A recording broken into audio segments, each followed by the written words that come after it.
Gold, trusted gold buyers. మీరు తాకట్టు పెట్టిన బంగారాన్ని విడిపించి ఈ రోజు ఉన్న మార్కెట్ ధరకు కొనబడను.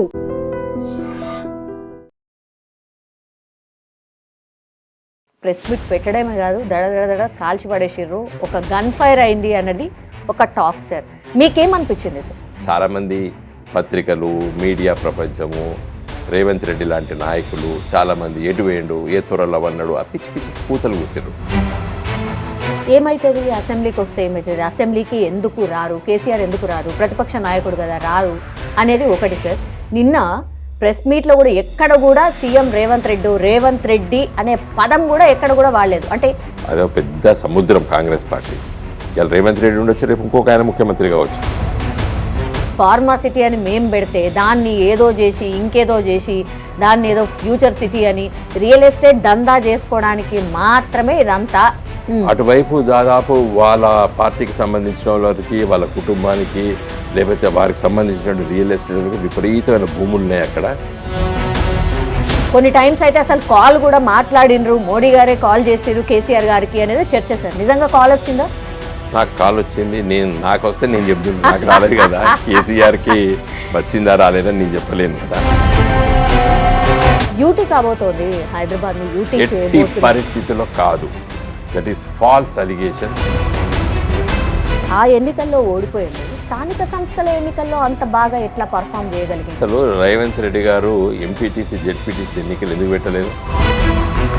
మన్మోహన్ సింగ్ గారే ప్రధానమంత్రి. ఇందిరాగాంధీ కోసం రాజ్యాంగ సవరణ చేసిన వాళ్ళు బీసీల కోసం ఎందుకు చేయలేదు కాంగ్రెస్ పార్టీ?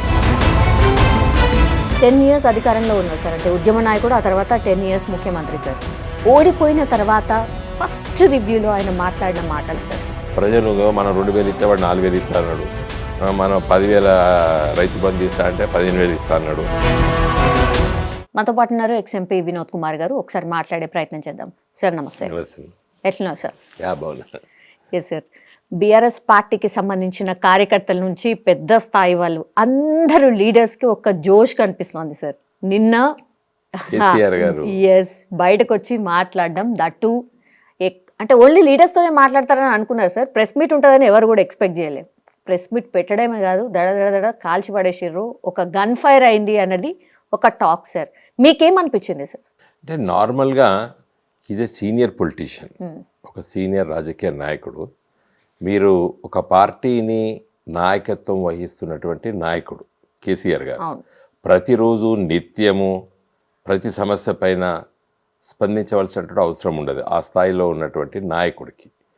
తదనంతరము ప్రతిరోజు గత 2 సంవత్సరాల కాంగ్రెస్ పరిపాలన పట్ల మాలాంటి నాయకులు, మా శాసనసభ్యులు, మా పార్లమెంట్ సభ్యులు, సీనియర్ నాయకులు మేము రోజు స్పందిస్తూనే ఉన్నాం ప్రజా సమస్యల పైన.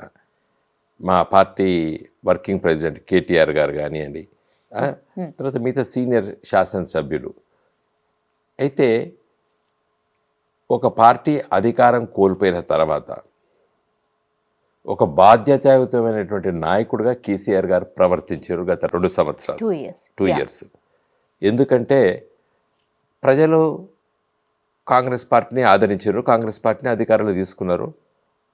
కేసీఆర్ గారు ముఖ్యమంత్రి ఉన్నటువంటి బీఆర్ఎస్ పార్టీని కేసీఆర్ గారి నాయకత్వంలో ఉన్నటువంటి చాలామంది శాసనసభ్యులు ఓడిపోయారు. కాబట్టి ప్రజల తీర్పును గౌరవించారు గత 2 సంవత్సరాల కేసీఆర్ గారి మౌనం. చాలామంది పత్రికలు, మీడియా ప్రపంచము, రేవంత్ రెడ్డి లాంటి నాయకులు చాలామంది ఎటు వేయండు, ఏ త్వరలో అన్నాడు, ఆ పిచ్చి పిచ్చి కూతలు కూసారు. కానీ కేసీఆర్ గారు ప్రజాస్వామ్యంలో పట్ల ఒక బాధ్యతాయుతమైన నాయకుడిగా ప్రవర్తించారు గత 2 సంవత్సరాలు. పార్టీ కార్యక్రమాలు, పార్టీ ఆఫీస్ నుండి, వారి ఇంటి నుండి కానీ ఎక్కడ నుండి కానీ నిత్యం వారు వాటిని చూశారు. కానీ ప్రజాక్షేత్రంలో ప్రజలు తీర్పిచ్చారు. టీఆర్ఎస్ అంటే మా బీఆర్ఎస్ పార్టీని ఓడించారు, కాంగ్రెస్ పార్టీని గెలిపించారు. కాబట్టి చూసాము 2 సంవత్సరాల కాలం లోపల పార్లమెంట్ ఎన్నికలు వచ్చినాయి 4 మాసాల తర్వాత 2024 ఏప్రిల్లో. అప్పుడు ఒక బాధ్యతాయుతమైన నాయకుడిగా ప్రచారం చేశారు. ఆ ఎన్నికల్లో కూడా మేము ఆశించిన రీతిలో మాకు గెలవలేదు, మేము ఒకటి కూడా గెలవలేదు పార్లమెంట్ స్థానాలు, లోక్సభ స్థానాలు. తర్వాత ఎన్నికలు ఒక బై ఎలక్షన్స్ వచ్చినాయి, మా పార్టీ నాయకులు కొట్లాడారు.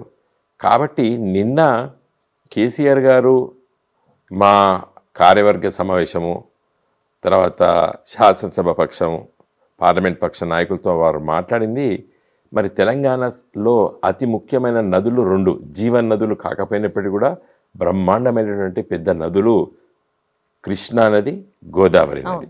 మరి ఈ 2 నదులపైన మరి మన వాటా గురించి వెళ్ళి ఈరోజు ఒక బ్రిజేష్ కుమార్ ట్రిబ్యునల్ నడుస్తున్నది.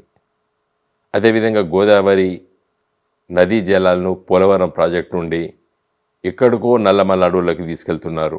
వీటన్నిటిపైన స్పందించవలసిన రీతిలో స్పందించలేదు కాబట్టి ఒక కార్యరూపం దాల్చి ప్రజాక్షేత్రంలోకి వెళ్ళి ప్రజల్ని చైతన్యపరచాల్సిన బాధ్యత మా ప్రతిపక్ష పార్టీ బీఆర్ఎస్ పార్టీ. నిన్న కేసీఆర్ గారు బాధ్యతాయుతంగా ప్రజాస్వామ్యం లోపట 2 సంవత్సరాల సమయం ఇచ్చినాము. మీరు ఘోరంగా నిన్న కేంద్ర ప్రభుత్వము డిపిఆర్ కృష్ణా నది పైన మనం కడుతున్నటువంటి ప్రాజెక్టుల పైన మరి తిరిగి పంపించడము, మరి రాష్ట్ర ప్రభుత్వం కేవలం 45 టీఎంసీలకు పరిమితమై ఒక లేఖ రాయడము, ఇవన్నీ రేపు రానున్న రోజుల్లో కూడా కాంగ్రెస్ పార్టీ ఎల్లకాలం పరిపాలించదు కదా. ఎట్లయితే బీఆర్ఎస్ పార్టీ ఎల్లకాలం పరిపాలించలేదు కదా, కాంగ్రెస్ పార్టీ వచ్చింది. అట్లా రేపు మళ్ళీ కాంగ్రెస్ పార్టీ పోయి మళ్ళీ వచ్చేటువంటి బాధ్యతాయుతమైనటువంటి రాజకీయ పార్టీలు అధికారంలోకి వచ్చినప్పుడు మాలాంటి పార్టీ మరి మాకు ఇబ్బంది అవుతుంది. కాబట్టి ప్రజాక్షేత్రంలో దీనికి చైతన్యం పరచాల్సిన బాధ్యత మన పైన ఉన్నదని చెప్పి నేను కేసీఆర్ గారు చాలా లోతుగా 3 గంటల పాటు మేము చర్చించినాం. తదనంతరం వారు పత్రికా విలేకరుల సమావేశాలు చాలా విషయాలు ప్రస్తావించడం జరిగింది. 2 years చాలా ఎక్కువ లాంగ్ టైం కాలేదా సార్? అంటే 1 సంవత్సరం సరిపోకపోతుండేనా? ఎందుకంటే డ్యామేజ్ అవుతూ పోతుంటే చూస్తూ ఊరుకున్నారనేది కూడా మీ పైన విమర్శ ఉండే. లేదు, మేము ప్రతి సమస్య పైన శాసనసభలో మా హరీష్ గారు చాలా స్పష్టంగా ఈ కాళేశ్వరం ప్రాజెక్ట్ పైన మాట్లాడడం జరిగింది. ఎక్కడ కూడా మమ్మల్ని బదనాం చేయాలంటే ప్రతి సమస్య పైన మా వాళ్ళు మాట్లాడారు. శాసనసభలో చాలామంది శాసనసభలో ప్రస్తావించడం జరిగింది, బయట కూడా మాట్లాడుతున్నారు. ఇప్పుడు శ్రీనివాస్ గౌడ్ లాంటి మాజీ శాసనసభ్యులు, అటు శ్రీనివాస్ యాదవ్ గారు, తర్వాత మధుసూరాచారి గారు బీసీ సమస్యలపైన చాలా పెద్ద ఎత్తున వాటిని కూడా ప్రస్తావించడం జరిగింది. కాబట్టి ఒక బాధ్యతయుతమైన పార్టీగా మా సమస్యలన్నీ కూడా తీసుకొని పనిచేసాం మేము. కాబట్టి కేసీఆర్ గారే రాలేదు అని అనే వాళ్ళకి నేను జవాబు చెప్పినాను. ఒక బాధ్యతాయుతమైన నాయకుడిగా 2 సంవత్సరాలు వెయిట్ చేశారు. ఇప్పుడు ఒక ప్రతిపక్ష పార్టీ నాయకుడిగా వారు ప్రస్తావిస్తున్నారు ఈ సమస్యల్ని. ఏమవుతుంది అసెంబ్లీకి వస్తే? ఏమవుతుంది? అసెంబ్లీకి ఎందుకు రారు? కేసీఆర్ ఎందుకు రారు? ప్రతిపక్ష నాయకుడు కదా రారు అనేది ఒకటి సార్. నిన్న ప్రెస్ మీట్లో కూడా ఎక్కడ కూడా సీఎం రేవంత్ రెడ్డి అనే పదం కూడా ఎక్కడ కూడా వాడలేదు. అంటే ఇష్టం ఉండకనా లేకపోతే నా స్థాయికి సరిపోడనా ఏంటి సార్ రీజన్? చూడండి, నా స్థాయికి సరిపోడని చెప్పి ఎవరు అనకూడదు. అట్లా అనుకోవడం కూడా కరెక్ట్ కాదు. కేసీఆర్ గారు కూడా అట్లా అనుకోరు, ఎప్పుడు కూడా అట్లా అనుకోలేదు. ఒక బాధ్యతయుతమైన పార్టీగా కాంగ్రెస్ పార్టీ గెలిచారు, అతను ముఖ్యమంత్రి చేసినప్పుడు చాలా గౌరవంగా కేసీఆర్ గారు ప్రస్తావించారు చాలా సమస్యలు. నిన్న ఒక రేవంత్ రెడ్డి ఎందుకని అసలు కాంగ్రెస్ పార్టీనే ఒక అధికారంలో ఉన్న పార్టీ పైనే విరుచుకోబడ్డారు కేసీఆర్ గారు. Revanth Reddy is part of the government. అతను కాంగ్రెస్ పార్టీ నాయకుడు, అదే పెద్ద సముద్రం కాంగ్రెస్ పార్టీ. ఇవాళ రేవంత్ రెడ్డి ఉండొచ్చు, రేపు ఇంకొక ఆయన ముఖ్యమంత్రి కావచ్చు ఇదే రాష్ట్రంలో. చూడలేదా మనం?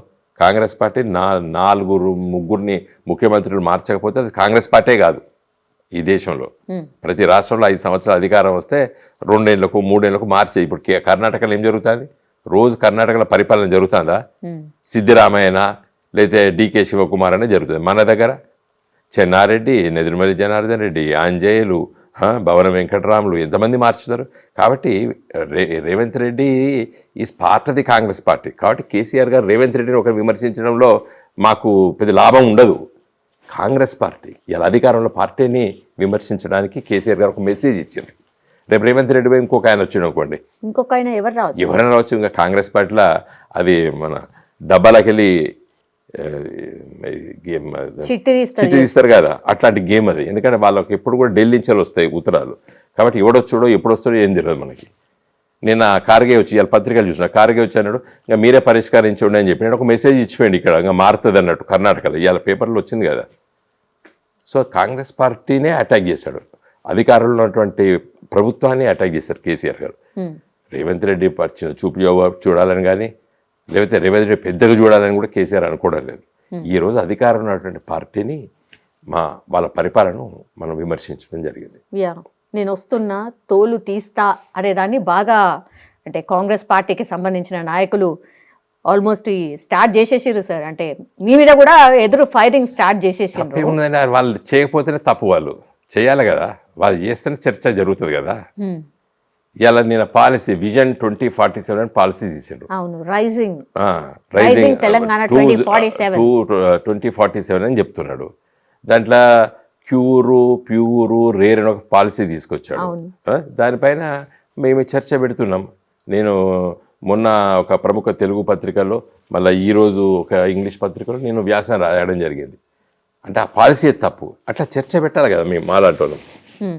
యా, అంటే అసలు రైజింగ్ 2047 ఏంది, నాశనం చేసుకుంటా పోతున్నారు కదా మీరు, మొత్తం రియల్ ఎస్టేట్ దందా చేస్తున్నారు. 4th సిటీ ఏంది, తొక్కలో సిటీ, అదో సిటీయా, ఫార్మా సిటీ అని మేం పెడితే దాన్ని ఏదో చేసి ఇంకేదో చేసి దాన్ని ఏదో ఫ్యూచర్ సిటీ అని రియల్ ఎస్టేట్ దందా చేసుకోవడానికి మాత్రమే ఇదంతా అన్నటువంటి మాట చెప్పారు సార్ నిన్న. ఇప్పుడు మేము కాదు, ప్రజలు అంటున్నారు. అటువైపు దాదాపు వాళ్ళ పార్టీకి సంబంధించిన వాళ్ళకి, వాళ్ళ కుటుంబానికి, లేకపోతే వారికి సంబంధించిన రియల్ ఎస్టేట్ విపరీతమైన భూములు ఉన్నాయి అక్కడ.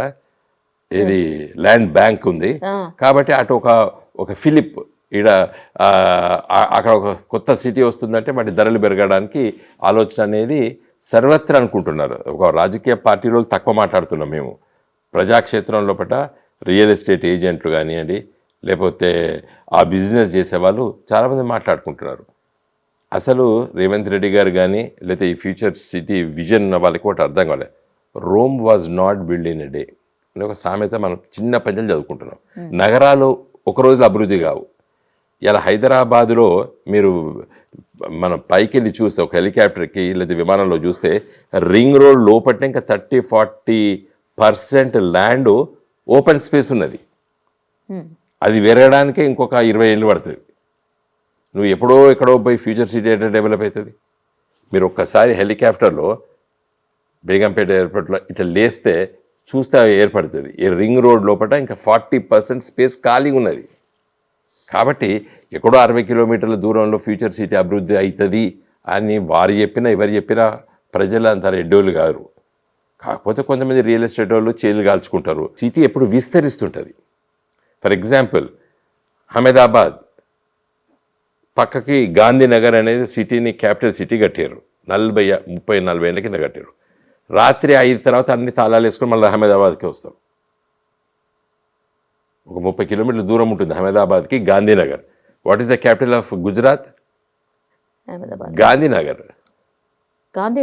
Gandhinagar is the capital of Gujarat. ఒక దూరం ఉంటుంది. ఇట్లా ఫ్యూచర్ సిటీ లాగా హైదరాబాద్కి ఫ్యూచర్ సిటీ అని ఇప్పుడు రేవంత్ రెడ్డి ఎట్లా చెప్తాడో అంత దూరం కట్టిర్రు. అప్పుడు ఒక 40 ఏళ్ళ కింద కట్టిర్రు. Capital city. గవర్నర్ ఒక్కడే ఉంటాడు పాపం రాత్రిపూట. మంత్రులు కూడా ఎవడు ఉన్నాడు, మంత్రులు ఇళ్ళల్లో ఎవడున్నాడు, సెక్రటరీ ఎవడున్నాడు. సాయంకాలం అయిందంటే నిర్మాషం. ఇది గాంధీనగర్. కాబట్టి సిటీలు విస్తరించాలి. మేము చిన్నతనంలో చూసిన హైదరాబాదు, మేము మా మామయ్య పెద్ద మామయ్య మా ఎమ్మెల్యే ఉన్నప్పుడు మేము 70s మేము ఓల్డ్ ఎమ్మెల్యే క్వార్టర్స్ ఉంటే బంజారా హిల్స్ పోవాలంటే బంజారా హిల్స్ అంటే ఒక పెద్ద కార్యక్రమం ఉండేది బంజారా హిల్స్ పోయి చూడాలంటే. మాసప్ ట్యాంక్ తర్వాత ఇప్పుడు మనిషి అవ్వకపోయేది. కానీ ఇలా విస్తరించింది. సిటీ ఎక్స్పాండ్ అవ్వకుండా పోవాలి, నువ్వు క్రియేట్ చేస్తాంటే కాదు. కాబట్టి అందుకే కేసీఆర్ గారు ఆ వ్యాఖ్యానం చేశారు. ప్రతిపక్ష పార్టీ హోదాని అంటే బీఆర్ఎస్ పార్టీ బ్యాలెన్స్ చేయలేకపోయింది కాబట్టి బీజేపీ ఎంటర్ కాబోతోంది అన్న భయంతోనే నిన్న కేసీఆర్ గారు బయటకు వచ్చి ఇదంతా కూడా పెట్టిండ్రు అనేది కూడా ఒక చర్చ సార్. ఇప్పుడు BJP is a national party కాబట్టి ఆ పార్టీని మనం తుడిచేస్తే పోతుందా? తెలంగాణలో ఉంటుంది కానీ ఎదగదు, అది అందరికీ తెలుసు. కాబట్టి బీజేపీ మాకు పోటీయే కాదు తెలంగాణలో. కాబట్టి ఆ సమస్య కాదు. కాకపోతే పార్లమెంట్ ఎన్నికలు వచ్చేసరికి మోడీ గారు ఉండాలని చెప్పి మొన్న పోయినసారి 4, ఈసారి 8 సీట్లు గెలిచారు. శాసనసభకు వచ్చేసరికి బీజేపీకి తెలంగాణలో పట అసలు చాలా కష్టం. ఏమో దృష్టి పెట్టిండు ఇప్పుడు మోడీ గారు దృష్టి పెట్టిండు. మోడీ గారు పెట్టకపోతేనే తప్పు కదా. వాళ్ళ ఇది ఒక పెద్ద రాష్ట్రము, అభివృద్ధి చెందుతున్న రాష్ట్రము, వాళ్ళ ప్రయత్నం వాళ్ళు చేస్తారు. కానీ ఇక్కడ ఒక బలమైనటువంటి రాజకీయ శక్తి బీఆర్ఎస్ పార్టీ ఉంది. తెలంగాణ సమస్యను తీసుకొని ప్రజల్ని చైతన్యపరిచి తెలంగాణ రాష్ట్రం పోరాటం చేసి తెలంగాణ సాధించి తెలంగాణ 10 సంవత్సరాల ఒక గొప్ప రాష్ట్రంగా తీర్చిదిద్దినటువంటి ఒక పార్టీ బీఆర్ఎస్ పార్టీ. కాబట్టి బీఆర్ఎస్ పార్టీకి బీజేపీ పార్టీ తెలంగాణలో పోటీ కాదు.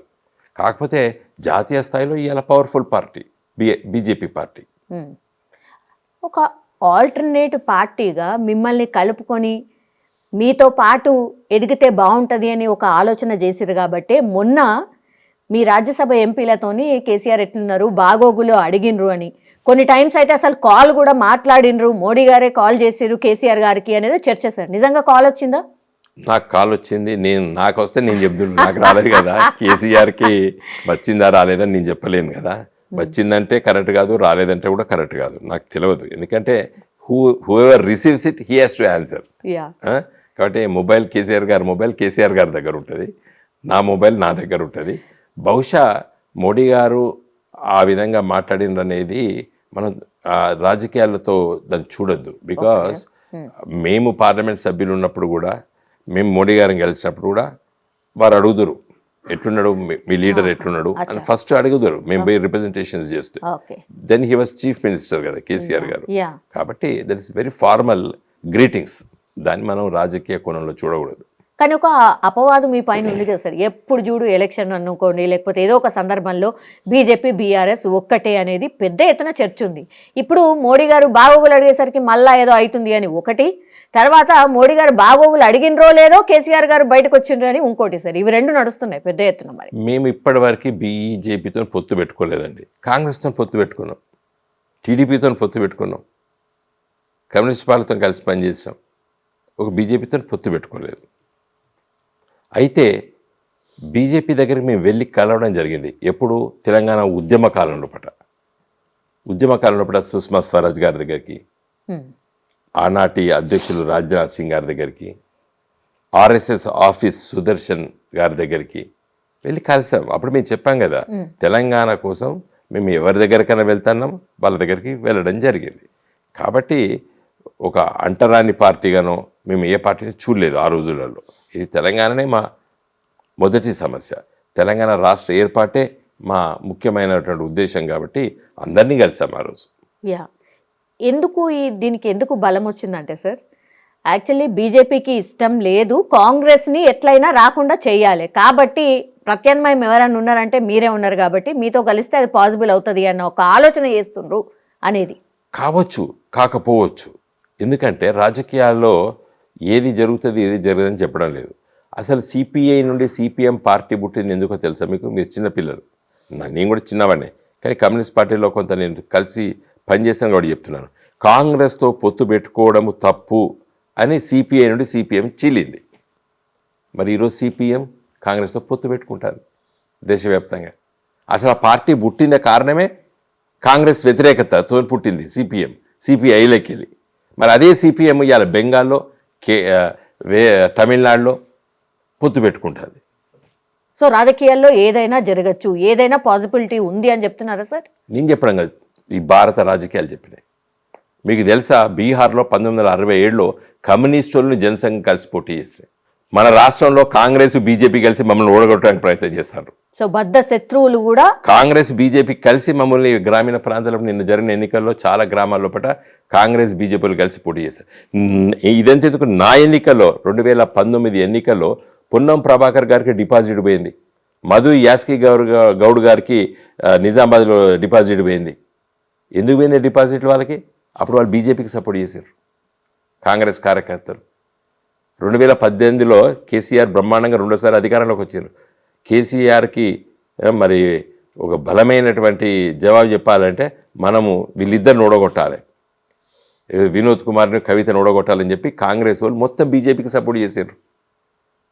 That is history. మీరు కరీంనగర్ నిజామాబాద్ నియోజకవర్గంలో వెళ్ళి రేపు మీ కెమెరా పట్టుకొని తిరగండి. 2019లో కాంగ్రెస్ వాళ్ళు ఎవరికి ఓటేసారండి. ఇద్దరు డిపాజిట్లు పోయినాయి. పోతే పొన్నం ప్రభాకర్ అంత వీక్ నాయకుడు కాదు, ఆయన ఒకసారి ఎంపీ కరీంనగర్కి, ఆయన డిపాజిట్ పోయింది. మధు యాస్కి నిజామాబాద్ ఎంపీ, ఆయన డిపాజిట్ పోయింది. అంటే మేము ఎట్లా గెలవము, మనం గట్టిగా ఓట్లు వేయించుకుంటే టీఆర్ఎస్ గెలుస్తుంది, కాబట్టి మన ఓట్లన్నీ బీజేపీకి ఎత్తామని వేయించారు. సో ఇంకా మీరే జవాబు చెప్పండి ఇంతమంది మీ ప్రశ్నకి. యూటీ కాబోతోంది, హైదరాబాద్ ని యూటీ ఎట్టి చేయబోతున్నారు. పరిస్థితుల్లో కాదు. That is false allegations, false comment. నిజంగా ఆంధ్ర నాయకుడు ఎవడు కూడా ప్రయత్నం చేస్తలేడు. చాలా తప్పు, అది జరగదు. అది ఊరికే మీడియా ప్రపంచం క్రియేట్ చేస్తున్నది, లేకపోతే కొంతమంది వాళ్ళు వీళ్ళు మాట్లాడుతున్నారు, నేను చూస్తున్నాను టీవీ ఛానళ్ళలో. ఎట్టి పరిస్థితి హైదరాబాద్ యూటీ కాదు. కారణం ఏంటంటే హైదరాబాద్ను యూటీ చేయాలంటే ఫస్ట్ బాంబేని చేయాలి, కలకత్తాని చేయాలి, చెన్నైని చేయాలి, బెంగళూరుని చేయాలి, తర్వాత హైదరాబాద్ని చేయాలి. ఎందుకు ఛాన్స్ ఎందుకు లేదంటున్నారు? ఆ ఆలోచన ఎందుకు లేదంటున్నారు? కాదండి, ఫైనాన్స్ క్యాపిటల్ ఏది భారతదేశానికి? ముంబై, బాంబే, ముంబై. దాన్ని చేయాలి ఫస్ట్. మొత్తం దేశంలో హెవీ ఇండస్ట్రీస్, కేంద్ర ప్రభుత్వ ఇండస్ట్రీస్ ఎక్కువ ఉన్నటువంటి సిటీ చెన్నై, దాన్ని చేయాలి. ఒకవేళ యూటీ చేస్తే నష్టమా సార్ మనకి? యూటీ చేస్తే చేయడానికి అవకాశాలు లేదు. ఉన్న యూటీలనే రాష్ట్రాలుగా మారుస్తారు. చాలామందికి రాజ్యాంగం తెలియదు. ఈ దేశంలో యూటీలన్నిటినీ ఢిల్లీ యూటీ ఉండే స్టేట్ని చేశారు, గోవా యూటీ ఉండే స్టేట్ చేశారు, పాండిచ్చేరి అంటే పుదుచ్చేరి యూటీ ఉండే దాన్ని స్టేట్గా మార్చారు. ఇప్పుడు యూటీలు ఏమున్నాయండి? సముద్రంలో ఉన్నటువంటి లక్షద్వీపు, సముద్రంలో ఉన్నటువంటి అండమాన్ నికోబార్ ఐలాండ్స్ తప్పితే యూటీస్ ఏమున్నాయి? చండీగఢ్ ఉన్నది, అది ఎప్పుడో మన పంజాబ్కి ఇచ్చేసేసి హర్యానా వాళ్ళు వేరే రాష్ట్ర క్యాపిటల్ కట్టుకోండి, మీకు చండీగఢ్ను పంజాబ్కి ఇవ్వండి అని చెప్పి కేంద్ర ప్రభుత్వం చాలాసార్లు చెప్తున్నది. కాబట్టి మాట్లాడే వాళ్ళకు అవగాహన లేక మాట్లాడుతున్నారు. సో అసలు పాసిబిలిటీ అనేదే లేదు. జస్ట్ ఏదో నేను చెప్తున్నా, ఉన్న యూటీలనే రాష్ట్రాలు చేస్తున్నారు కదా, అసలు ఛాన్సే లేదు. రైట్. ఇప్పుడున్న లడఖ్ను, జమ్మూ కాశ్మీర్ కూడా రోజు చెప్తాడు కదా ప్రధానమంత్రి అమిత్ షా, మేము వాటి రాష్ట్రాలుగా మార్చేస్తామని. కానీ అమిత్ షా 2022లో ఒక నివేదిక తయారు చేసుకున్నాడు, యూటీ చేస్తే హైదరాబాద్. నేను ఇంత మంచిగా ఎక్స్ప్రెషన్ ఇచ్చిన, ఇది మీరు చూపియండి, ప్రజలకు చూపియండి, మీ విలేకరులు అందరూ చదవండి అని. నేను ఇంత మంచి ఎక్స్ప్రెషన్ ఇచ్చిన. భారతదేశం స్వాతంత్రం వచ్చిన తర్వాత యూటీలో ఉన్న వాటన్నిటినీ రాష్ట్రాలుగా మార్చుకుంటూ పోతున్నాం మనం. మొన్న జమ్మూ కాశ్మీర్ బైఫర్కేట్ చేయడం గల కారణం ఏంటంటే ఆర్టికల్ 370 అక్కడ ఉన్నదాన్ని తీసేయడానికి. ఇప్పుడు ఆడ ఏం హామీ ఇస్తున్నారు? మిమ్మల్ని రాష్ట్రాలుగా మార్చుతున్నామని చెప్పి హామీ ఇచ్చారు మొన్న జరిగిన ఎన్నికల్లో కదా. సో ఉన్న యూటీలనే రాష్ట్రాలుగా మార్చేటప్పుడు రాష్ట్రాలను యూటీకి ఎట్లా మారుస్తారు? యా, మొన్న జూబ్లీ హిల్స్ ఎన్నికల్లో మీరు చాలా కష్టపడ్డారు సార్. కానీ లాస్ట్ మూమెంట్లో ఆ 1 వీక్ మీరు ఏదైతే పోల్ మేనేజ్మెంట్ చేయాలో, అంటే యాక్చువల్లీ బీఆర్ఎస్ పార్టీ అంటేనే పోల్ మేనేజ్మెంట్లో ది బెస్ట్ సార్, చేయలేదు అనేది పెద్ద ఎత్తున ఒక చర్చ అవుతుంది. దానివల్లే ఓడిపోయినారు సార్? కాదండి, నా పర్సనల్ వ్యూ అండి. ఆ కాంగ్రెస్ క్యాండిడేట్ అబ్బాయి స్ట్రాంగ్ క్యాండిడేట్. అబ్బాయి పైన ఎలాంటి వాళ్ళ తండ్రి పైన లేకపోతే వాళ్ళ కుటుంబ సభ్యుల పైన ఉన్నటువంటి ఆరోపణలు అబ్బాయి పైన లేవు నాకు తెలిసే మందం. As this is my personal view. అతనికి టికెట్ ఇచ్చే రోజే నాకు చాలామంది నా మిత్రులు చెప్పారు, టఫ్ క్యాండిడేట్, ఆ అబ్బాయి కాక ఇంకెవరున్నా కూడా మీరు ఈజీగా గెలుస్తారని చెప్పారు నాకు. కాబట్టి ప్రజలతో ఆయన అక్కడ నిత్యం ఉన్న సంబంధాలు జరుగుతాయి. ఎన్నికలు కూడా అధికార పక్షం విపరీతమైన డబ్బు ఖర్చు పెట్టినారు. తర్వాత 1 వీక్ మీరన్న సోకాల్డ్ పోల్ మేనేజ్మెంట్లో వాళ్ళతో మేము పోటీ పడలేదు, వాళ్ళు సక్సెస్ అయ్యారు. ఒకసారి కేసీఆర్ వచ్చి చెప్పుంటే గెలిచేవాళ్ళు అనేది కూడా ఒక చర్చ సార్. ఇంకా అది కావచ్చు కాకపోవచ్చు, నేనైతే నాకున్నటువంటి ఇన్ఫర్మేషన్ అది. ఆ కాంగ్రెస్ ఆ క్యాండిడేట్ను వాళ్ళు చూస్ చేయడమే వాళ్ళు ఒక సక్సెస్ అయ్యారు స్ట్రాటజీ. ఓకే సార్, ఆ ఎన్నికల్లో ఓడిపోయినారు, స్థానిక సంస్థల ఎన్నికల్లో అంత బాగా ఎట్లా పర్ఫామ్ చేయగలిగినారు? యాక్చువల్లీ బీఆర్ఎస్కి సంబంధించిన ఎమ్మెల్యేలు కూడా పెద్ద గొప్పగా విలేజ్లలో తిరిగి మీరు ఇట్లా చేయండి, ఆ హడావిడి కూడా ఏం చేయకుండానే మీ క్యాడర్ అంత స్ట్రాంగ్గా ఉన్నప్పటికీ కూడా మీరు ఈ 2 ఏళ్ళు కొద్దిగా పట్టించుకోలేదు వాళ్ళది అనేది కూడా ఒక చర్చ. అసలు రేవంత్ రెడ్డి గారు ఎంపీటీసీ జెడ్పీటీసీ ఎన్నికలు ఎందుకు పెట్టలేదు? పెడతారు అనౌన్స్ చేసి వెనుకకు పోయాడు కదా. అవి గిట్ట ఎన్నికలు అయితే అసలు ఇలా అన్ని జిల్లా పరిషత్తులు బీఆర్ఎస్ గెలిచేది. 31 జిల్లా పరిషత్స్. ఇప్పుడు మెడ్చల్ తీసేశారు కాబట్టి హైదరాబాద్ తీశారు. 2 పోగా 33లో 2 పోతే 31.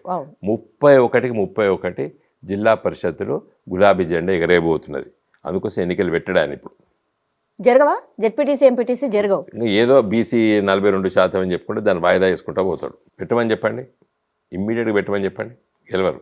మొత్తం ప్రజలు చాలా సిద్ధంగా ఉన్నారు. కారు గుర్తు పైన గుద్దుతారు. అందుకోసమే ఆయన మొదటి నుంచి ఏం చెప్పిండు, సర్పంచ్ ఎన్నికలు ఉంటాయి, ఎంపీటీసీ ఎన్నికలు ఉంటాయి, జెడ్పీటీసీ ఎన్నికలు ఉంటాయి, ఏకదం ప్లేట్ ఫిరాయించిండు, సర్పంచ్ ఎన్నికలు పెట్టిండు. ఆ సర్పంచ్ ఎన్నికలు ఎందుకు పెట్టిండు మీకు తెలుసు. కేంద్ర ప్రభుత్వము మన నిధులు, రూరల్ డెవలప్మెంట్ నిధుల్లో, పంచాయతీరాజ్ సిస్టంలో వచ్చే నిధులు 70% విలేజ్కి వెళ్తాయి, 20% మండల ప్రజా పరిషత్కి వెళ్తాయి, 10% జిల్లా పరిషత్కి వెళ్తాయి.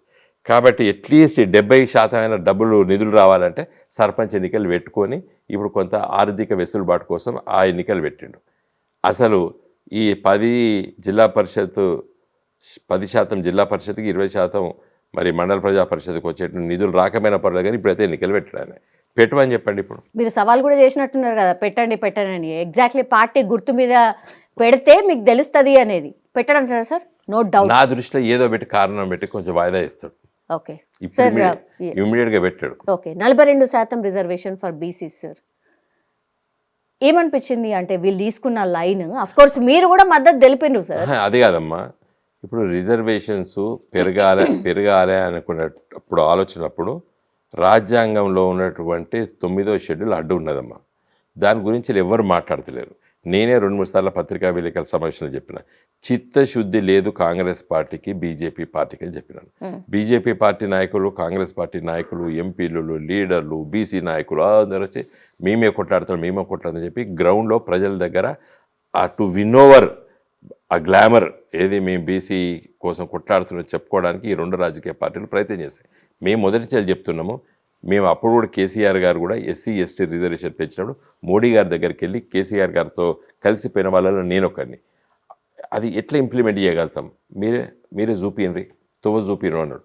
దానికి ఓన్లీ రాజ్యాంగ సవరణ 9th షెడ్యూల్ని సవరణ చేయాలి. లేకపోతే చాలా జడ్జిమెంట్లు సుప్రీంకోర్టు ఇచ్చినటువంటి ఇందిరా సహాని కాంచెలు మొదలు పెడితే మొన్నటి దాకా వచ్చినటువంటి జడ్జిమెంట్స్ అన్నీ కూడా అడ్డు ఉన్నాయి. కాబట్టి మోడీ గారు, రాహుల్ గాంధీ గారు ఇద్దరు తెలుసుకుంటే 42% రిజర్వేషన్స్ వస్తాయండి. అది కాంగ్రెస్ పార్టీ నాయకులు, బీజేపీ పార్టీ నాయకులు, బీసీ ఆలోచన పరులు అది గ్రహించాలి. నిజంగా చిత్తశుద్ధి ఉన్నట్టయితే మళ్ళీ రేపు పార్లమెంటు జనవరి 31 ఫిబ్రవరి 1st వీక్లో వస్తుంది కదా, మోడీ గారిని బిల్లు పెట్టమని చెప్పండి, రాహుల్ గారు మద్దతు అని చెప్పండి, ఇలా పొద్దున పెడితే మధ్యాహ్నం వరకు బీసీ రిజర్వేషన్లు వస్తాయి. మీరు మద్దతు తెలుపుతారా సార్? మీకున్నారు కదా 100%. మేము ఎన్నోసార్లు చెప్పినాం. ఒక ధర్నా లాంటిది చేస్తే సరే. ఫస్ట్ ధర్నాలు కాదండి, బీజేపీకి కాంగ్రెస్కి ఇష్టం లేదు. ఏంటి అంటే బీసీ రిజర్వేషన్ అమలు కూడా అంటే 50% కంటే సుప్రీంకోర్టు ఇచ్చినటువంటి అయితే సీలింగ్ ఇచ్చిందో దాన్ని అధిగమించడానికి నేను చెప్తున్నాను, మీరు వినండి. ఇందిరాగాంధీ గారిని అలహాబాద్ హైకోర్టు జడ్జిమెంట్ ఇచ్చింది. 75 ఎమర్జెన్సీ పెట్టడానికి కారణమే అది. రాజనారాయణ్ ఎలక్షన్ పిటిషన్లో ఆయన గెలిచిండు, ఇందిరాగాంధీ ఓడిపోయింది, ఈమెను తీసేయండి అని చెప్పేసి అలహాబాద్ హైకోర్టు జడ్జిమెంట్ ఇచ్చింది. తెల్లారి వరకే రాజ్యాంగ సవరణ చేసి 39th కాన్స్టిట్యూషన్ అమెండ్మెంట్ చేసి రాష్ట్రపతి స్పీకర్కు ఏ విధంగా అయితే కోర్టుల తీర్పులు వాళ్ళ పైన వర్తించవని చెప్పి రాజ్యాంగంలో ఉంది. దాంట్లో ప్రైమ్ మినిస్టర్ పదం కూడా చూపించింది ఇందిరాగాంధీ. అంటే ఆ జడ్జిమెంట్ నాకు పనికి రాదని గంత పెద్ద సవరణ చేసింది కాంగ్రెస్ పార్టీ. మరి ఈ తీర్పు ఎప్పుడు వచ్చిందండి? 50% కంటే రిజర్వేషన్లు పెంచదని ఎప్పుడు వచ్చింది? 2011లో వచ్చింది. సుప్రీంకోర్టు ఇచ్చిన తీర్పు అది. కర్ణాటకలో ఎన్నికలు జరుగుతున్నప్పుడు ఇచ్చింది. మరి అప్పుడు కేంద్ర ప్రభుత్వం ఎవరిది? సోనియామ్మని పరిపాలిస్తుంది.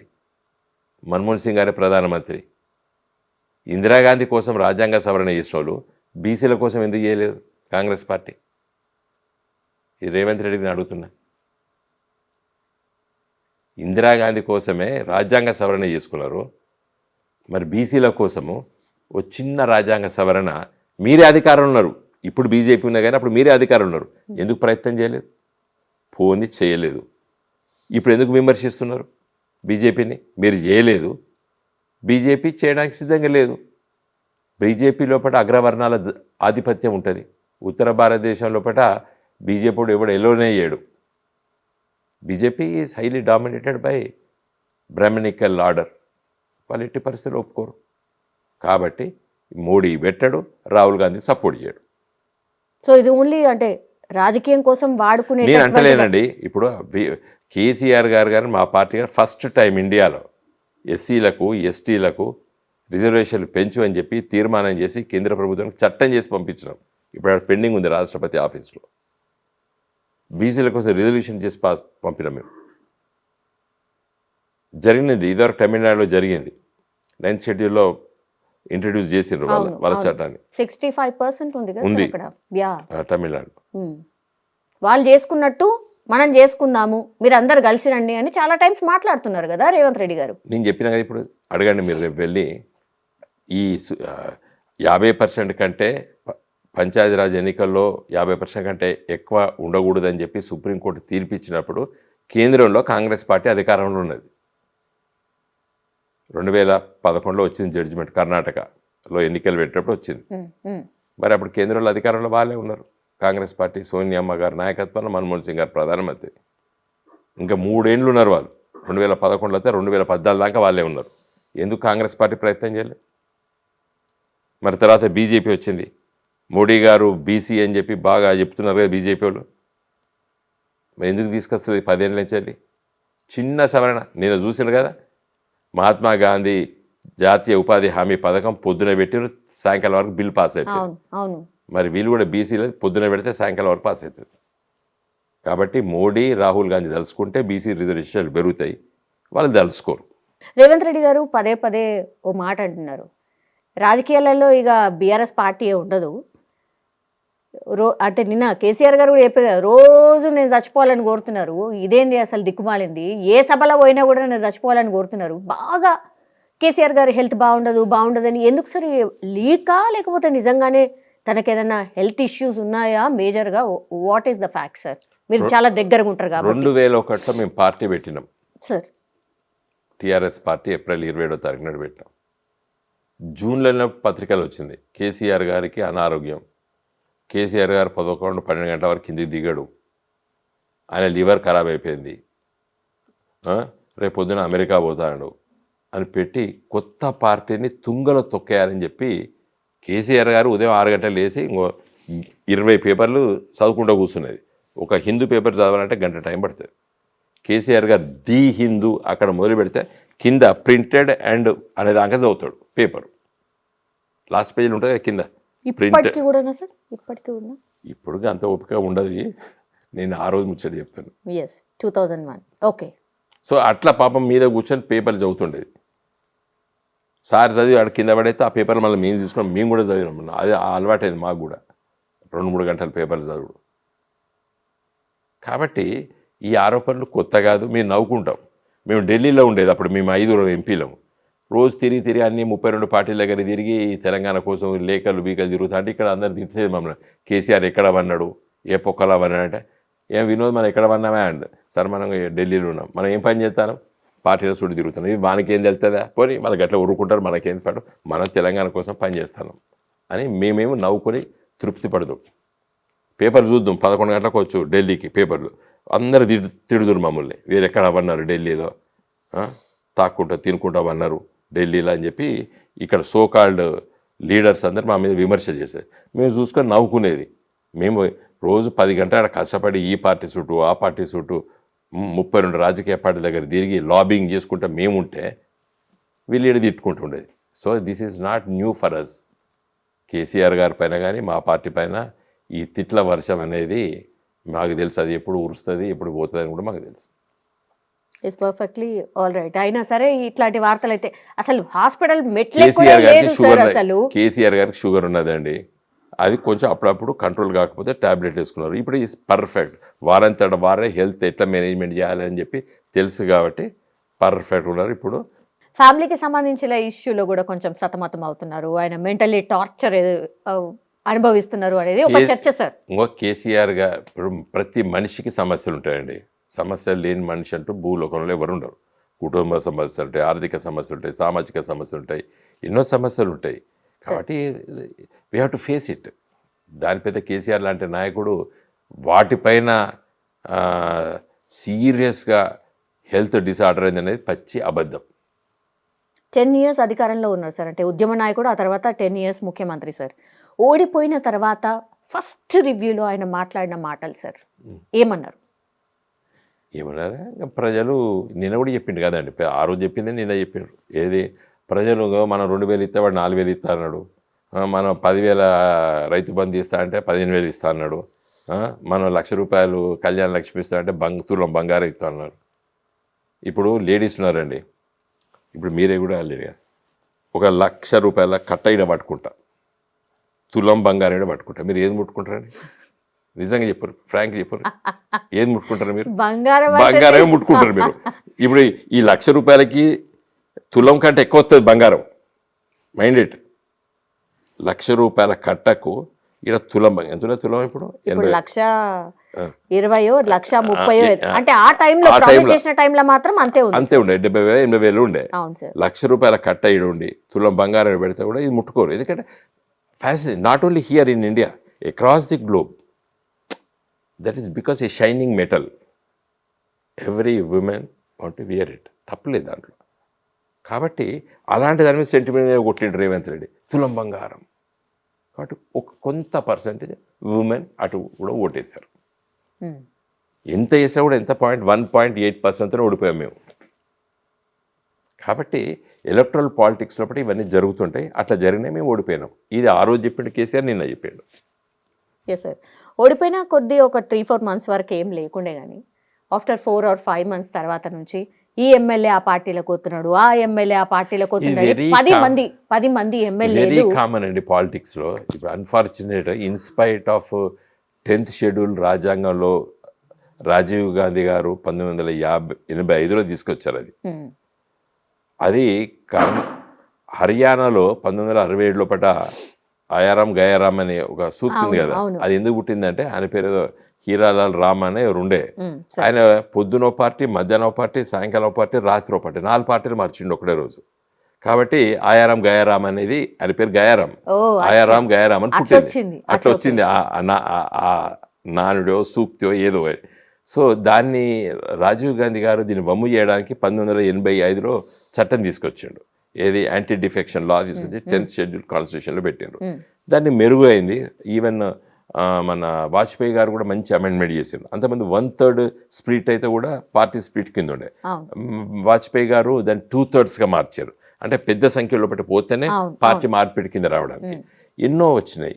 కాకపోతే దురదృష్టం ఏంటంటే స్పీకర్ల బిహేవియర్ యాటిట్యూడ్ మారింది. Most unfortunate. అది ఒక 20 సంవత్సరాల మారింది. ఇప్పుడు రాజశేఖర రెడ్డి గారు ముఖ్యమంత్రి ఇక్కడ, మా పార్టీ నుండి ఆ రోజు ఓ 10 మందిని గిట్లని రాజశేఖర రెడ్డి గారు గుంజుకున్నాడు. మేము పిటిషన్లు వేసాం. స్పీకర్ గారు ఇప్పుడు ఆ సురేశ్వర్ రెడ్డి గారు మా పార్టీలో ఉన్నారు ఇప్పుడు. అప్పుడు సురేశ్వర్ రెడ్డి గారు స్పీకరు. వారు వాయిదాలు ఇచ్చుకుంటూ పోయి ఆఖరి రోజు వాళ్ళని సస్పెండ్ చేశాడు. పార్టీ మారడాన్ని చేశాడు. కానీ ఏం లాభం, అది డిలే చేశాడు.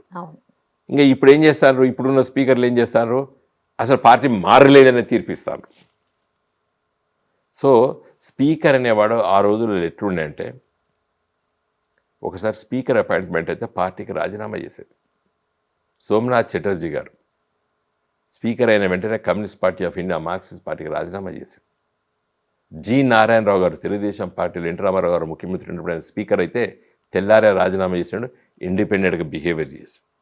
చాలామంది స్పీకర్లు గొప్ప ఆ పదవిలో ఉన్న వాళ్ళు ఇండిపెండెంట్గా బిహేవ్ చేశారు. మోస్ట్ అన్ఫార్చునేట్ ఇప్పుడు ఉన్నటువంటి స్పీకర్లు పార్టీ ఎట్లా చెప్తే అట్లా వింటారు. ఈయన ఇచ్చిన తీర్పు ఎంత ఘోరమైన తీర్పు. అసలు కాంగ్రెస్ పార్టీ తీసుకొచ్చింది ఇది యాంటీ డిఫెక్షన్ లా, శాసనసభ్యులు పార్టీ నిరోధక చట్టం. ఆ చట్టాన్ని కాంగ్రెస్ పార్టీ తీసుకొచ్చింది, కాంగ్రెస్ పార్టీ చంపేసేది. నిన్న గతంలో మీరు చేయలేదా అని అడుగుతున్నారు సార్. గతంలో మీరు కూడా విలీనమే చేసుకున్నారు కదా. వెరీ గుడ్, మంచి ప్రశ్న. విలీనం చేసుకోవచ్చని రాజ్యాంగంలో చెప్పింది. విలీనం చేసుకోవచ్చని, పార్టీ స్ప్లిట్ అయితే కలుపుకోవచ్చు అని చెప్పి రాజ్యాంగమే చెప్పింది. కాబట్టి బీఆర్ఎస్ పార్టీ చేసింది పార్టీ స్ప్లిటే వస్తా అన్నారు, రండి మిమ్మల్ని అందరినీ ఎల్పీ పార్టీ మెర్జ్ చేసుకున్నాం. టీడీపీ వాళ్ళకి ఎట్లయింది, కాంగ్రెస్ వాళ్ళకి ఎట్లా. ఇక్కడ చిత్రమైన పరిస్థితి ఉంది సార్. అంటే అది కూడా నేను సమర్థిస్తలేనమ్మా. ఒక రాజకీయ పార్టీ మీద గెలిచితే అదే పార్టీలో ఉండాలి, నువ్వు ఇష్టం లేకపోతే రాజీనామా చేసి మళ్ళీ పోటీ చేయి పోయిన పార్టీలకి. ఓ మంచి శాసనసభ్యుడు ఉంటే ఏం చేయాలి, నువ్వు గెలిచినవు, నీకు ఆ పార్టీ నచ్చలేదు, రాజీనామా చేయి, నువ్వు ఏ పార్టీలో జాయిన్ అయితే మళ్ళీ అక్కడి నుంచి పోటీ చేయి. అది నీ నిబద్ధత. Most unfortunate. బీఆర్ఎస్ లో ఉన్నోళ్ళు ఇప్పుడు అటు పోయినమని అన్నారు, మళ్ళీ ఇప్పుడు లేదు మేము పోలేదు, మేము ఇళ్ళనే ఉన్నామని అన్నారు. మరి నిన్న మీటింగ్ వచ్చిరా సార్? మీటింగ్ ఎందుకు వస్తారమ్మ వాళ్ళు?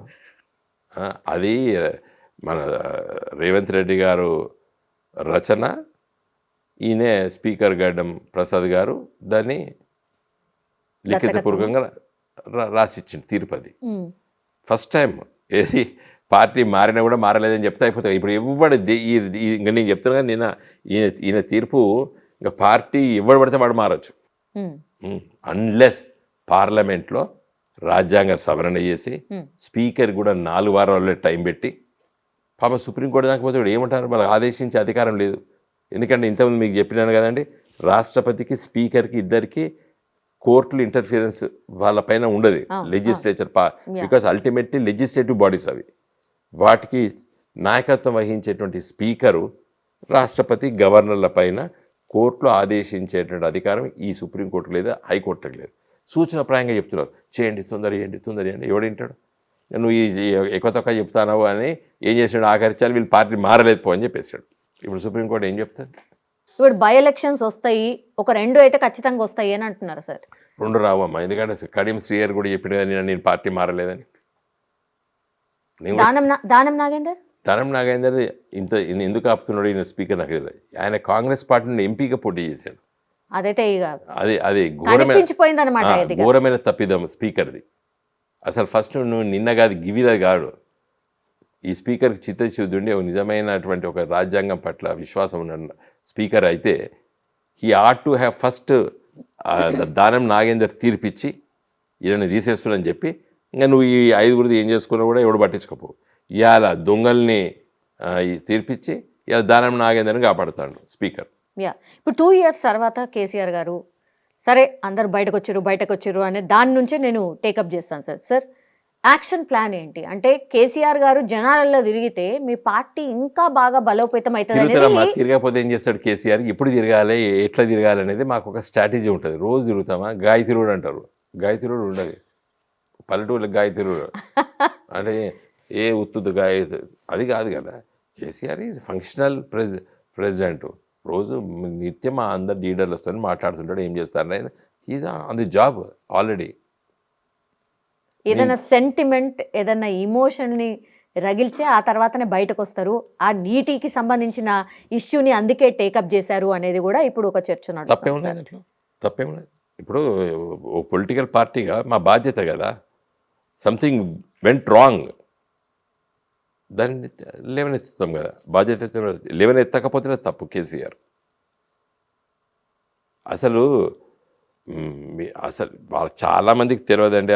ఈ మన ఉత్తమ్ కుమార్ రెడ్డి గారు మంత్రి, వాళ్ళ సెక్రటరీస్, అసలు మేము ఏం ప్రయత్నం చేసాం? అసలు ఇలా ట్రిబ్యునల్ ఎందుకు ఎక్స్టెండ్ అయింది? సెక్షన్ 3 కింద పిటిషన్ ఎవరేస్తాం? పెద్ద చరిత్ర అది. ఊరికే వాళ్ళు ఆ సెక్రటరీ వాడు, ఇప్పుడు ఆయన పెట్టుకున్న అడ్వైజర్ వాడు ఆదిత్య దాస్ పచ్చి తెలంగాణ వ్యతిరేకి. ఆంధ్రప్రదేశ్లో మన చంద్రబాబు నాయుడు గవర్నమెంట్లో ఇరిగేషన్ శాఖ ప్రిన్సిపల్ సెక్రటరీ, మన గట్టే ప్రాజెక్టుల మీద ఆయన సంతకంతో అపోజ్ చేసినాడు. ఇవాళ తెలంగాణ స్టేట్కి ఇరిగేషన్ అడ్వైజర్. సిగ్గుపడాలి. ఇదే ఆదిత్య దాస్ మనకు అన్ని ఆబ్జెక్షన్స్ చెప్పిండు తెలంగాణకి. ఆయన లిఖితపూర్వక సంతకాలతో ఉన్నాయి. ఆయన ఇవాళ తెలంగాణ రాష్ట్రానికి అడ్వైజర్. దీనికి జవాబు చెప్పమని చెప్పండి. ఇవాళ advisor to the chief minister irrigation ఎవరంటే, గత 10 ఏళ్ళు తెలంగాణ ప్రాజెక్టులో అడ్డుపడి లిఖితపూర్వకంగా లేఖ రాసినటువంటి సెక్రటరీ. ఆయన మన దేవాజోల దగ్గర కట్టేటువంటి సమ్మక్క సారక్క ప్రాజెక్టును అపోజ్ చేసాడు, సీతమ్మ ప్రాజెక్టును అపోజ్ చేసాడు, కాళేశ్వరం ప్రాజెక్టులో మల్లన్న సాగర్ 50 TMCలను అపోజ్ చేసాడు. ఆయన సంతకంతో ఉన్నాయి. ఆయన తీసుకురారు. అసలు మీ టీవీ ఛానల్ నన్ను ఆయన కూర్చోబెట్టుండ్రి, నేను అడుగుతా ఒక్కొక్కటి. ఎందుకంటే ఆ రోజు నేను ఢిల్లీలో తిరిగిన, నేను సిడబ్ల్యూసి దగ్గర, ఇరిగేషన్ శాఖ మినిస్ట్రీకి, మినిస్ట్రీ ఆఫ్ వాటర్ రిసోర్స్ దగ్గరికి. He is the person who oppose it. నేను తప్పు పడతలేను. ఆయన ఆ రాష్ట్రానికి సెక్రటరీ కాబట్టి అపోజ్ చేసాడు. ఇలా ఆయన వచ్చి నీకు అడ్వైజర్ అయింది ఆ రేవంత్ రెడ్డి. నాకు అర్థమవుతలేదు ఇది. ఇలా 45 TMC నీళ్ళు కూడా ఆయన రాసినట్టున్నాడు, ఈయన సంతకం పెట్టినట్టు ఉత్తమ్ కుమార్ రెడ్డి. వీటన్నిటి మీద సభలు ఉండబోతున్నాయి సార్. ఇంకా చూడండి మీరు, రేపు ఊరు పల్లె పాంప్లెట్లు, పోస్టర్లు. ఉంటామా అండి మేము అధికారం కోసం పుట్టిన పార్టీ కాదు కదా మాది. అధికారంలోకి వచ్చినాం వేరే విషయం. మేము ఎజిటేటర్స్. వాళ్ళకు పదవులు లేకపోతే చచ్చిపోతారు. మాకు పదవులు ఉంటే బరువు. మాలాంటి చాలామంది ఉన్నాం. మేము నోరు కట్టెత్తది. ఉంటే చూడరు మా కార్యకర్తలు, మా నాయకులు చీల్చి చెండాడతారు ఒక్కొక్క సమస్య పైన. ఉంటాం మేము వచ్చే 3 ఏళ్ళు ప్రజల పక్షం ఉంటాం. రేవంత్ రెడ్డి మంచిగా చేస్తే మేమేమి తప్పు పట్టాం. నేను అందుకే ప్యూరు రేరు వాడు కూడా చికాగోలో లేకపోతే ఇక్కడ లండన్లో కూర్చొని రాస్తే వీళ్ళు చదివినరు. అది ఎంత అన్సైంటిఫిక్. హైదరాబాద్ రింగ్ రోడ్ లోపల క్యూరేట కోర్ అర్బన్ రీజన్ ఎకానమీ. ఈ రింగ్ రోడ్డు నుండి 6R వారికి ప్యూర్ అట పెరీ అర్బన్ రీజన్ ఎకానమీ. ఇంకా 6R నుంచి అవతల బార్డర్ ఉన్నంత అంటే మొత్తం 70% తెలంగాణ రూరల్ అట. అంటే ఇలా వరంగల్ను రూరల్ జమగట్టావు, కరీంనగర్ని రూరల్ అంటున్నావు, ఖమ్మంని రూరల్ అంటున్నావు, నిజామాబాద్ని రూరల్ అంటున్నావు, ఆదిలాబాద్ని రూరల్ అంటున్నావు, నల్గొండ రూరల్ అంటున్నావు, మహబూబ్ నగర్ను రూరల్ అంటున్నావు. నిజంగా అక్కడనే ఫ్యాక్టరీలు ఉన్నాయి. వీళ్ళకి తెలివి తక్కువ. వాడు అక్కడ బొంబాయి చికాగోలో ఎక్కడో రాసినట్టున్నాడు కూర్చొని, ఏది కన్సల్టెంట్. అసలు సిమెంట్ ఫ్యాక్టరీలు ఎక్కడ ఉన్నాయి? నల్గొండలో ఉన్నాయి, ఆదిలాబాద్లు ఉన్నాయి, కరీంనగర్లు ఉన్నాయి. కరెంట్ ఉత్పత్తి కేంద్రాలు ఎక్కడున్నాయి? పాల్వంచ, మనుగూరు, భూపాలపల్లి, గోదావరికని, రామగుండం, మంచిర్యాల, మందమర్రి. బొగ్గు గనులు ఎక్కడున్నాయి? కొత్తగూడెం, సత్తుపల్లి, మనుగూరు, ఇల్లంద, భూపాలపల్లి, గోదావరికని, మంచిర్యాల, మందమర్రి, బెల్లంపల్లి, ఆదిలాబాద్, ఆసిఫాబాద్, కాగజ్నగర్ వరకు బొగ్గు గనులున్నాయి. సిమెంట్ ఫ్యాక్టరీలు ఇంతకుముందు చెప్పిన మీకు ఆదిలాబాదు, కరీంనగరు, ఖమ్మంలో లేవు, మన నల్గొండలో. ఇవి సిమెంట్ ఫ్యాక్టరీలు. ఈ మహబూబ్ నగర్ జిల్లాలో మొత్తం మల్టీనేషనల్ కంపెనీస్. వీటిని రూరల్ అంటివి. వాడు ఎక్కడో చికాగోలో కూర్చున్నాడో ఎక్కడ కూర్చున్నాడో వానికి ఏం తెలిసి ఈ తెలంగాణ బొమ్మ గీసిండ్రు, హైదరాబాద్ చుట్టూ డెవలప్ అయితే ఇది దీని పక్కకు ఇండస్ట్రీస్, దీని పక్కకు వ్యవసాయం అంటాడు. పిచ్చోంగి తెలియదు అసలు మొత్తం ఇండస్ట్రీస్ ఉన్నాయని రేర్లు ఉన్నాయి. ఎవడు మాట్లాడతలేరు రాజకీయ నాయకులు కూడా. నేను ఇప్పటికీ ఆంధ్రజ్యోతిలో ఒక వ్యాసం రాసిన, ఇవాళ తెలంగాణ టుడేలో వ్యాసం రాసిన. మీరు కూడా జర్నలిస్ట్ కూడా ఎవడు మాట్లాడతలేరు. I most unfortunate. చీల్చి చెండాడచ్చు. నీ పాలసీ ఏంది? ఇంతవరకు ఒక్కరు కూడా స్పందించలేదు. అసలు రేర్, నేను ఇప్పుడు ఇన్ని ఎగ్జాంపుల్స్ ఇచ్చిన కదా, rare rural agricultural reason economy అని చిత్రీకరించాడు. ఇది 6R నుంచి బార్డర్ వరకు. అసలు అక్కడ ఇండస్ట్రీస్ ఉన్నాయి, అసలు అక్కడ గ్రోత్ కావాలి. అక్కడ నేను మన చైనా వేనా గ్రామీణ ప్రాంతం తిరిగినాం మేము. మన అశోక్ గారు, టంకశాల అశోక్ గారు, నేను, మన తెక్కలపల్లి రవీంద్రరావు గారు, ఎమ్మెల్సీ గారు, భిక్షం గారు అనేది స్విట్జర్లాండ్లో ఉంటారు. వారు అంతర్జాతీయ యునైటెడ్ నేషన్స్లో పనిచేసారు. వారు మేము అందరం కలిసిపోయినాం. ఒక గ్రామీణ ప్రాంతంలో ఊర్లో ఇంటీరియర్ విలేజ్ పోయినాం. మా కారం పోయినాం. పోయిన తర్వాత ఒక విలేజర్ మీకు ఎంత ఉండో 2 ఎకరాల వ్యవసాయం, అంతకంటే ఎక్కువ ఉండదు ఆడ. మరి 2 ఎకరాలు ఎట్లా బతుకుతారమ్మా మీరంటే ఇట్లా చూపించింది. అక్కడ దూరంలో ఇండస్ట్రీస్ ఒకటి, దాంట్లో నా పిల్లలు పని చేస్తారు, మళ్ళీ వస్తారు, వ్యవసాయం చేసుకుంటారు, అటు పోతారు, ఇటు వస్తారు, మేము మంచిగా బతుకుతున్నాం. That should be the economy. గ్రామీణ ప్రాంతాలని చెప్పి చిత్రీకరించి ఇంకా నువ్వు ఆడ ఏమి ఇండస్ట్రీస్ రాకుండా చేస్తున్నావు, నీ ప్యూర్లో పెడతావు. అసలు ఉపాధి కల్పిస్తామని అంటారు, ఉపాధి లేకుండా చేసే ప్రయత్నం. అది ఫాల్తు డాక్యుమెంట్. ఆ విజన్ 2047లో ఈ తెలంగాణని ప్యూరు రేర్ అనేటువంటి ఆలోచన విధానమే మంచిది కాదు. ఆ రేవంత్ రెడ్డికి పాపం చూసుకున్నాడో చూసుకోలేదో, వాడు ఏ ఐఏఎస్ ఆఫీసరో ఎవడు పెట్టిండో ఏం కథనో. బట్ నెక్స్ట్ వచ్చేది కూడా నేనే, నెక్స్ట్ సీఎం కూడా నేనే. ఇంకో ఇప్పుడు రాజకీయ నాయకుడికి ఆశ లేకపోతే ఎట్లా అండి? లేదా నేను ఓడిపోతానని అంటాడు రేవంత్ రెడ్డి. నేను నెక్స్ట్ టైం నేను ఉండనంటే ఇప్పుడు వాడి ఇంట్లో కూడా వెళ్ళేవాడు. నేను నెక్స్ట్ టైం నేను సీఎం కాదంటే. కాబట్టి అట్లా ఎవరైనా ఓడిపోయిన చచ్చిపోయేటప్పుడు కూడా డాక్టర్ బతికిస్తానంటాడు తప్పితే, కానీ నువ్వు చచ్చిపోతావని చెప్తాడా పేషెంట్కి డాక్టర్? వాళ్ళ కార్యకర్తలకి, వాళ్ళ నాయకులకి. ఎస్. Yes sir. ఇప్పుడు కేసీఆర్ గారు బయటకు వచ్చారు కాబట్టి lastly sir, what is your action plan? BRS action plan ఏంటి? నిన్ననే ఇప్పుడు కేసీఆర్ గారు చెప్పిర్రు, ఫస్ట్ కృష్ణా నది పైన 3 పబ్లిక్ మీటింగ్స్ ఉండబోతున్నాయి. యా, ఏది ఒకటి మహబూబ్ నగర్లో, ఒకటి రంగారెడ్డి జిల్లాలో, ఒకటి నల్గొండ జిల్లా లోపల బహిరంగ సభలు ఉంటాయి. ఈ లోపల మేము గ్రామాన మండలం లోపల కార్యకర్తల్ని సన్నద్ధం చేస్తాం. కృష్ణా నది పరివాహక ప్రాంతం ఏంది, కృష్ణా నది మన నీళ్ళు ఎంత రావాలి, మన వాటా ఎంత రావాలి, దాని గురించి ప్రజలకి మీరు చైతన్యపరచం. తర్వాత నెక్స్ట్ గోదావరి పైన. సార్ జమిలీ ఎన్నికలు రాబోతున్నాయి అనేది కూడా ఒకటి నడుస్తుంది. జనగణన అయిపోయిన తర్వాత జమిలీ ఎన్నికలు వస్తాయి. 153 కాబోతున్నాయి నియోజకవర్గాలు. అవుతుందా సార్ ఈసారి?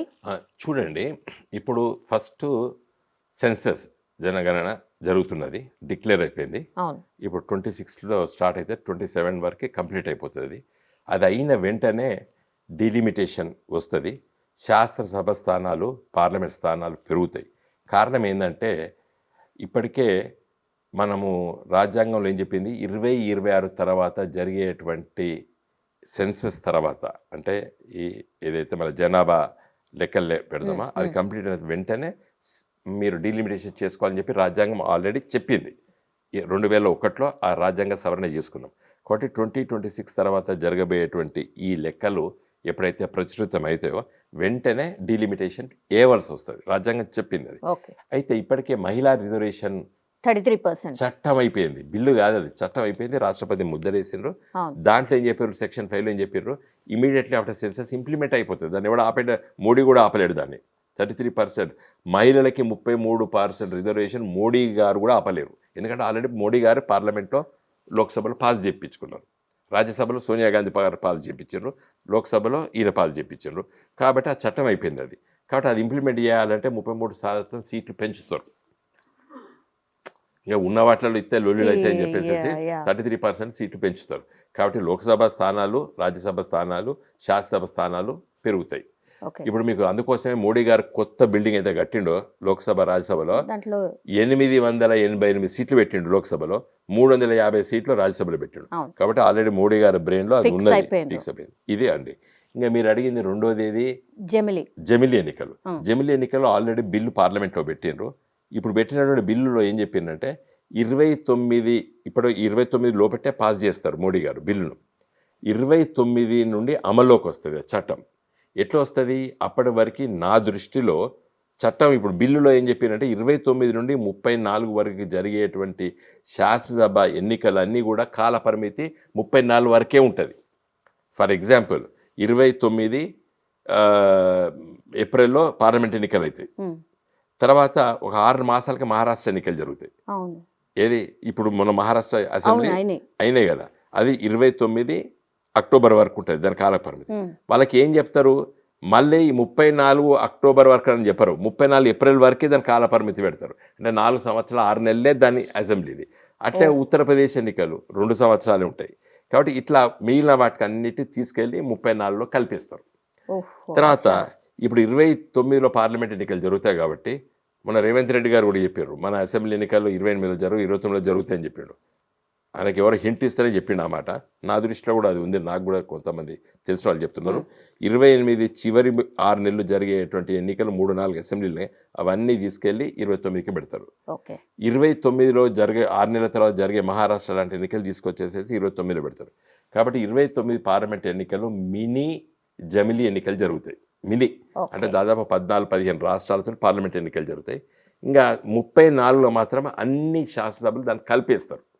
ఇది ఇప్పుడు బిల్లు పెట్టినది చదివి చెప్తున్నాను, ఇది నా సొంత కవిత్వం కాదు. ఇప్పుడైతే పార్లమెంట్లో బిల్లు పెట్టారు, దాని మీద ఒక కమిటీ, జాయింట్ పార్లమెంటరీ కమిటీ వేసి వాళ్ళు తిరుగుతున్నారు, దేశవ్యాప్తంగా వాళ్ళు ఇన్ఫర్మేషన్ తీసుకుంటున్నారు. కాబట్టి ఆ బిల్లును చదివినా కాబట్టి చెప్తున్నాను. Yes, sir. Thank you, sir. Thank you.